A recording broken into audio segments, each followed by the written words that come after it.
quiet in this moment. We are filming our metro set. Go buy our metro set for those that set that look like a city. They're brand new. Had a little fire here in 2010. We built this set. Now, on our bungalows are used as offices for companies like Reveille. They've used the American version of the office, Parks and Recreation. We also have the offices for Illumination Entertainment. They're the creators of the movie. Hasbro's here for the development series of film based on Lord James. And Hitchcock bungalows, just to our left here, $195.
I heard a rumor you guys would have been featured on Dancing with the Cars.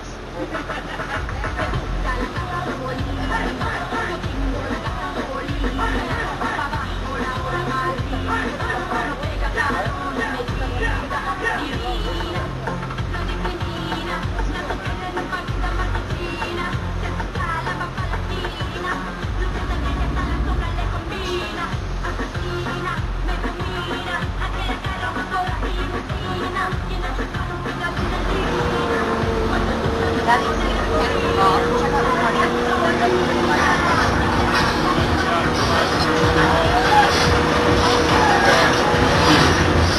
Ja Rule, boy, yeah, yeah.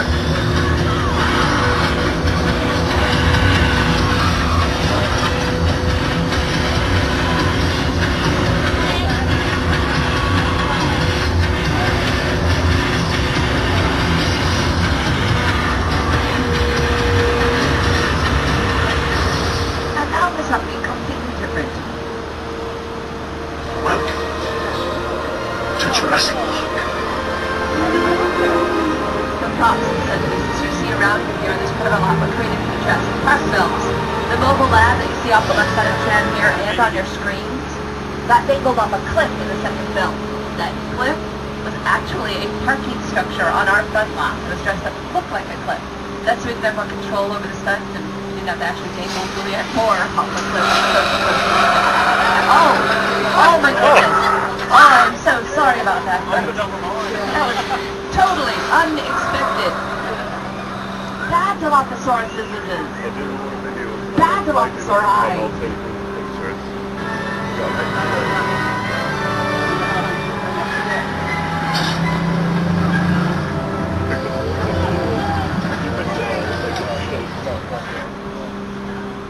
And this is the scene that was filmed in our front line. We had it close to it. I'm going to take careful note of the cliff, because there aren't that many 90-degree angles in nature. Yeah, see that? Yeah, that's how you can tell. That's our parking structure.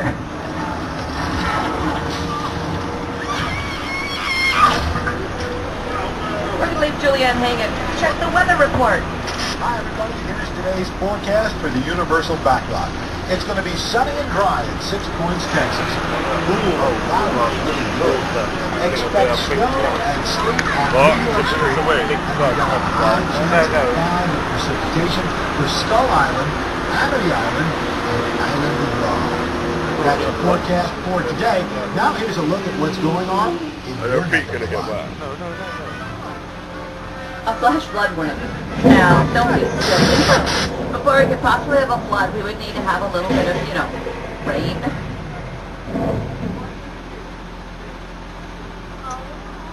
Now here in Hollywood, we decide when and where it rains. We use the tall sprinkler systems you see up there. We shoot the water up and it falls back down naturally.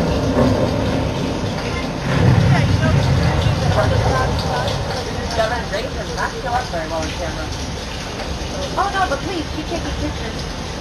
We add powdered milk to the water so our rain shows up. Of course, it is still Southern California. To get to the rain here, we have to get seasonal flash flood.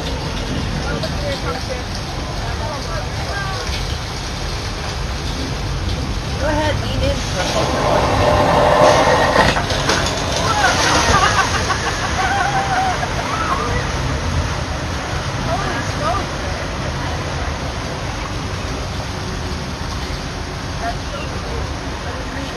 You've seen our flash flood in action if you see Big Fat Liar, Frank Muniz and Amanda Bynes. If you haven't, here it is.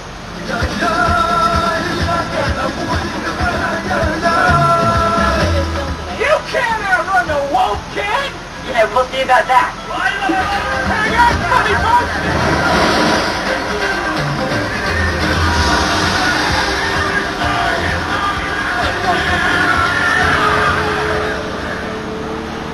Win-win for him.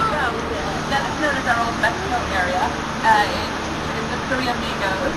Usually people in New Orleans see Black Season's house. But this was also used in Hop. But in that film, this wasn't Mexico. It was China.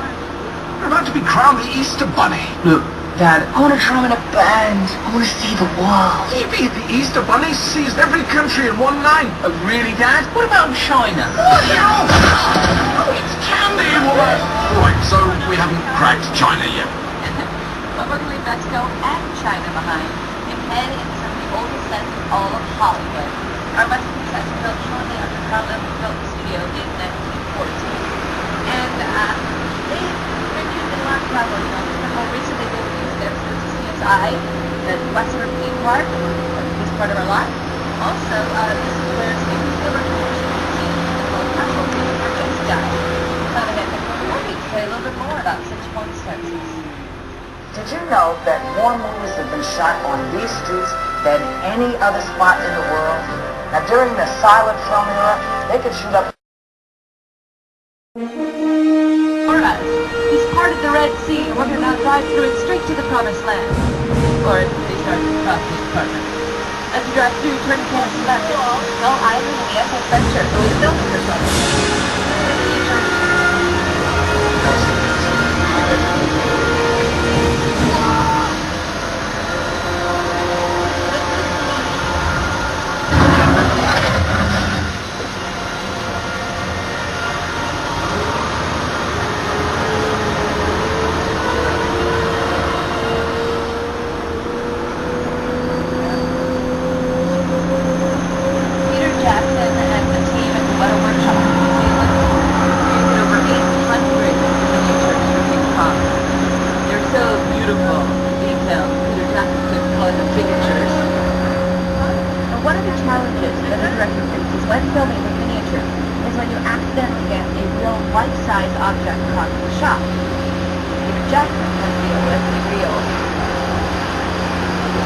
Life-sized duck. We took out the duck in the same size as the lifeboat that in the film. The lifeboat holds like 15 people in a film shipwreck. And welcome to our Square of Warriors. Part of a lot was built in 1960, of course.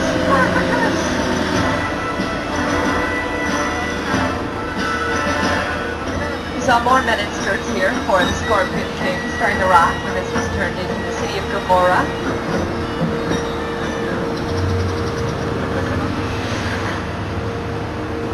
And right now, I'd like to ask all of you to give me your best princess wave. Come on, I know we have some women out there. Fabulous, good job. Really nice job, sir. Nice princess wave. We're driving along the parade route for the Princess Diaries 2, a royal engagement. Director Gary Marshall King turned this incredible out into the fictional country of Genovia for that film starring Anne Hathaway and Julie Andrews. This is known as our Little Europe because it's like any European city we need. We just change the lanes outside, a few bicycles out front. We actually had dozens of bicycles out on these streets when it was turned into Amsterdam recently for an episode of NCIS. You may recognize our cobblestone streets as the Spanish Isle of Tortuga from all three of the Pirates of the Caribbean series films from this date. That huge fight they had in Tortuga on the first film and right here in the front of the lot. It was also turned into Spain through running into the bull scene and beginning of City Slickers with Billy Crystal. Larry David was here recently shooting scenes from Curb Your Enthusiasm. And we had a few vampires here from True Blood. Our Little Europe sets here are no strangers to monsters. In fact, Universal started out doing jungle pictures, we don't really need any sets for that. Then we started building the Western set, doing cowboy films. Then we built Little Europe here, and we started doing monster pictures. Very well known for Dracula and Frankenstein and all that. In fact, if you're a fan of monster pictures, you're going to want to get your cameras ready. Turn them to the right. And make sure you get a picture of our Court of Miracles here. Because this is where Frankenstein's monster appeared for the very first time on the screen. And right there in the center where get a celebrity on my first tour! Only I didn't know who she was. So I turned and looked at my guests. None of them know who she was. So I turned to the driver. These guys know everybody. They don't just drive for us, they drive for all the shows. Didn't know who this actress was. So we're staring at her. She's staring at us. Finally, she opens her mouth and she says, "It's Eddie." It was Eddie Murphy. Oh, He was dressed up as the female character from Norbit, which was shooting on Elm Street up there. Wow. We were in such shock, we just stared at him for like 10 seconds. No one got any pictures or autographs. Now it looks like we're going to get to go inside Soundstage 50 here. The set in here was originally built for an Eddie Murphy film, Beverly Hills Cop 3. It was used most recently for an episode of Vogue, Emily Deschanel, and David Boreanaz. Look, they're sweet. He looks rich. I told you they got rid of his arms. That's with the FBI? FBI, yeah, we're here about the human remains. That's him. Right over there. You alright? Now, as you look around at the set, the most important thing you want to notice, the first thing you want to find when clicking on any film or television set, is up towards the front of the tram here, on the left side. That pink table there, that is known as craft services. Craft services is where they feed the cast and crew. Now, I know most of you don't go to work every day and get fed. Things are a little different here in Hollywood. Primarily because of the back in the 1930s, Busby Berkeley films. Busby Berkeley was shooting films with hundreds of showgirls. Well, it was the 30s, money was a little tight. The showgirls didn't get paid very much, and they had to stay extremely thin so they keep getting jobs. So in addition to not eating very much, they would jog to work every day here in the studio. And then when they got here, they'd have to then dance for hours under hot lights. Inevitably, some of them passed out. Busby Berkeley crunched the numbers. He found out that it was cheaper to feed them than to have to deal with a work stoppage of them passing out and waiting for them to recover. Thus, craft services was born. And a competition. The television shows in town all compete to see who's got the best craft services. And you can tell how well a show is doing and if they're pretty confident they've got another season coming based on how good the craft services are. I was on the set of a certain soap opera that won't give you the name. Pratt. Now, William Henry Pratt had to wear 3 or 4 hours worth of makeup. He had a wool suit, that heavy headpiece, and platform boots. They filmed Frankenstein in July here in Hollywood. Over the course of filming, William Henry Pratt lost 30 pounds. And his name. Because we all know him as Boris Karloff. Now, his first role as Frankenstein, he had no lines, but then his last role in his career, he was only lines because he played the voice The Grinch, the animated version of How the Grinch Stole Christmas. And by the way, that was Bill Frankenstein monster.